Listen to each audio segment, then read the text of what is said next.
নমস্কার বন্ধুরা, আমার এই চ্যানেল ঘরে ঘরে কমবাতে তোমাদের স্বাগত। এই বর্ষায় আমরা চললাম রবীন্দ্রনাথের পবিত্র স্থান বোলপুর শান্তিনিকেতন। বর্ষায় চারিদিক সবুজে ভরা আর লাল মাটির অপূর্ব কন্ট্রাস্টে এখানকার প্রাকৃতিক সৌন্দর্য ভাষাহীন। সোনাঝুরি হাট, সাঁওতাল নাচ, বাউল গান সব মিলিয়ে এক পাগল করা ভালো লাগা। আমরা হাওড়া থেকে বন্দে ভারতে করে বোলপুর গিয়েছিলাম। আমাদের ট্রেন ছেড়েছিল সকাল 7:45-এ। আমি শান্তিনিকেতনের এই ট্যুরটা তোমাদের দুটো পার্টে দেখাবো। নাচ, গান, খাওয়া দাওয়া, হই হুল্লোড়, মজার অনেক কিছু তোমরা এই দুটো ভিডিওতে দেখতে পাবে, সাথে অনেক তথ্য। বন্দে ভারতে পার হেড টিকিটের দাম 640 টাকা। চারিদিকে সবুজে ভরা সৌন্দর্য দেখতে দেখতে আমরা এগিয়ে চললাম বোলপুরের উদ্দেশ্যে। তোমরা টিকিট কাটার সময় ঠিক করে নেবে তোমরা ভেজ না নন ভেজ খাবে। ওখানে নো ফুডেরও অপশান রয়েছে, সেক্ষেত্রে টিকিটের দামটা কমে যাবে। আমরা যখন বোলপুরের উদ্দেশ্যে এগিয়ে যাচ্ছিলাম এই সময় খুবই বৃষ্টি হচ্ছিল। বৃষ্টি স্নাত সবুজের এই সমাহার দেখে মনটা আনন্দে ভরে উঠল। আমাদের যাত্রার সময়টা খুবই কম, তাই তাড়াতাড়ি খাবারও চলে এলো। আমাদের খাবারে ছিল baby corn, french fry, bread, jelly, butter, cookies, cake, masala tea আর অমলেট। চলো দেখতে থাকো, আমি খেয়ে নিই, আবার আসছি খাবার পর।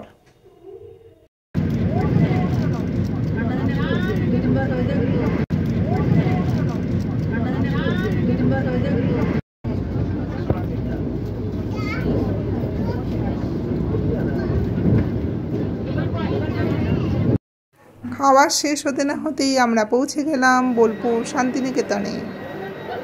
ঠিক 9:13 আমরা পৌঁছলাম। কোথাও ঘুরতে গেলে একা একা ঘোরার থেকে সবাই মিলে ঘুরতে যাওয়ার আনন্দই আলাদা। সবাই মিলে আমরা কতটা মজা করেছি পরবর্তী পর্যায়ে তোমরা দেখতে পাবে। আস্তে আস্তে আমরা স্টেশন থেকে বেরিয়ে আসলাম। তোমরা স্টেশনের বাইরের দৃশ্যটা একটু দেখে নাও। আমরা শহর থেকে একটু ভেতরের দিকে থাকবো। স্করপিও করে আমরা রূপপুর উদ্দেশ্যে রওনা দিলাম। আমরা এখানে শহরে ইটকাট পাথরের জঙ্গলে থাকি, একটু প্রকৃতির সাথে থাকবো বলে ওইখানে যাওয়া। আমরা এখনো শহরের মধ্যে দিয়ে চলছি। এবার দেখো সেই লাল মাটি আর সবুজের অপরূপ মেলবন্ধন। বাইরের অপরূপ সৌন্দর্য দেখতে দেখতে আমরা এগিয়ে চললাম রূপপুরের উদ্দেশ্যে। গাড়িতে যেতে যেতে হঠাৎ করে গরুর পাল চলে এলো। আর এই রাস্তাটা তো ওদেরও, শুধু আমরা গেলে তো হবে না, ওরাও তো যাবে। তাই গাড়িটা থেমে গেল, ওদেরকে আগে যেতে দিল। দেখো ওরা কিন্তু অনেক বুঝদার। আমরা দাঁড়িয়ে আছি বলে ওরা কিন্তু দৌড়ে বেরিয়ে গেল। আমরা ল্যাপটপ দেখবো, পাহাড় দেখতে পারবো না, ফিজিবল কিছু করো যেখানে আমরা না, হ্যাঁ, বাট লাস্টে ছিল যে কোথাও একটা তো চল, অ্যাট লিস্ট শান্তিনিকেতনটা চল। প্রাকৃতিক দৃশ্য দেখতে দেখতে আমরা রূপপুরে পৌঁছে গেলাম। স্টেশন থেকে আমাদের এখানে আসতে আধা ঘন্টা সময় নিয়েছে। Resort Raktakarabi Karugram 3 star. এই resort opposite Charulata apartment at Ruppur. আমরা এখন রিসর্টে রাস্তা ধরলাম। রিসর্টের শুরু থেকেই বুঝতে পারছো চারিদিকে সবুজে ভরা। অনেকটা জায়গার উপরে রয়েছে এই রিসর্টটা। রিসর্টের সমস্ত তথ্য ডেসক্রিপশন বক্সে দেওয়া থাকবে, তোমরা দেখে নিতে পারো। এবার আমরা চললাম রিসেপশনের দিকে। এখানে তোমরা ফুল থেকে ফল নানা ধরনের গাছ দেখতে পারবে। রয়েছে লাল রঙের জামরুলের গাছ, আমরা আবার কয়েকটা জামরুল পেরেছিও।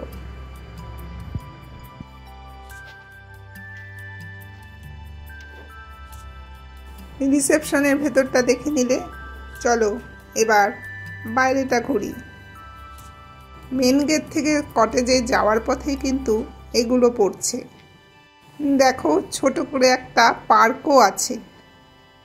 বেশিরভাগ ক্ষেত্রে শীতকালে আমরা শান্তিনিকেতনে যাই, তবে বর্ষাকালে শান্তিনিকেতনের সৌন্দর্যই আলাদা। লাল মাটির পথ ধরে প্রকৃতির ভালোবাসাকে জড়িয়ে ধরে আমরা এগিয়ে চললাম কটেজের দিকে। চারিদিকে গাছপালার মাঝখানে একটা সুন্দর পুকুরও রয়েছে। পুকুর পাড়ে গাছের তলায় অনেকগুলো বসার জায়গা আছে। সেখানে বসে এই সুন্দর প্রকৃতিটাকে ভালো করে উপভোগ করতে পারবে। এদিকটা দেখা হয়ে গেল, আমরা কটেজের খুব কাছাকাছি চলে এসেছি। চলো কটেজের পথে এগোই। কটেজের পথে এগোতে এগোতে চলো তোমাদের কিছু ইনফরমেশন দিয়ে দিই। এখানে দু ধরনের কটেজ রয়েছে, সিঙ্গেল আর ডুপ্লেক্স। এখান থেকেই দেখতে পাচ্ছ কটেজগুলোকে। আমরা ছিলাম ডুপ্লেক্সে। ডুপ্লেক্সে দুটো তলা রয়েছে, দুটো তলা মিলিয়ে 5 জন মানুষ ইজিলি স্টে করতে পারবে। 2 জন মানুষের ডুপ্লেক্সের চার্জ অ্যারাউন্ড 4000 পার নাইট। ও হ্যাঁ, ইনক্লুডিং ব্রেকফাস্ট। তোমাদের সঙ্গে কথা বলতে বলতে আমরা ঢুকে গেলাম অন্দরে। নিচতলায় রয়েছে একটা বেড। বেডটাতে কিন্তু 2 জন শুতে পারবে। রয়েছে একটা টিভি আর একটা টয়লেট। টয়লেটটা কিন্তু বেশ বড়। চলো দেখে নিই। কাঠের সিঁড়ি, কাঠের ছাদ, মাটির রঙের দেয়াল। তবে দেয়ালটা মাটির কিনা বলতে পারবো না, বা মাটির প্রলেপ আছে কিনা তাও জানি না। তবে গ্রামীণ পরিবেশে এক আধুনিকতার অপূর্ব ছোঁয়া রয়েছে। দেখলে তো বাথরুমটা কত বড় আর কি সুন্দর। তোমাদের বাথরুমটা দেখালাম কেন জানো? আমি কোথাও গেলে আগে বাথরুমটা চেক করি। নিচতলাটা দেখা হয়ে গেল, চলো দোতলাটা দেখে নিই।